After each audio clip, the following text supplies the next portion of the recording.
If you guys want a circle climb that's gonna look smooth as butter while you're on spin pole, so that as you start to ascend the pole and climb one hand after another, here's a few things that you might wanna consider about your shape, your pole, your cadence, and everything else that comes with circle climbs on static pole. Number one, look at this first shape as I'm starting to spin and rotate. Shoulder blades and shoulders are back, down, and engaged. Hands stacked on top of one another as best as possible.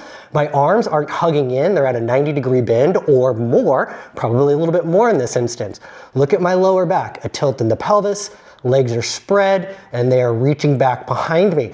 All of this puts me a little bit further away from the pole. When you're on spin pole and you're far away, you have a slower, smoother spin, which gives you something that is easier to control. If we continue to evolve the shape or change it, maybe closing the legs, tucking the pelvis so I can neutralize the spine, getting a little bit straighter, right? It starts to go a little bit faster because I'm closer to the pole. For some reason, people tend to buckle and tuck their hips. This starts to introduce a twisting action in the shoulders and the hips, which is why the circle climb starts to get a little bit sloppy and loose. So here's what you should be doing to build a solid circle climb. One, start with this shape that I'm creating right here. A nice straddle with a light arch in this shape. If you can hold that for 10 seconds, then we can move on. Then we need to start working at our double bicep pulls up and down, at least up to 90 degrees, maybe a little bit higher. And if you can get 5 of these consistently, that's good, and then you can move on.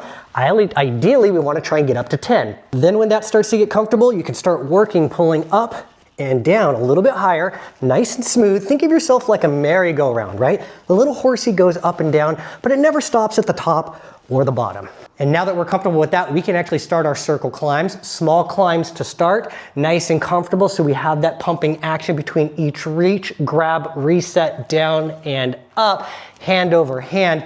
That's what makes it complicated. It's all about timing.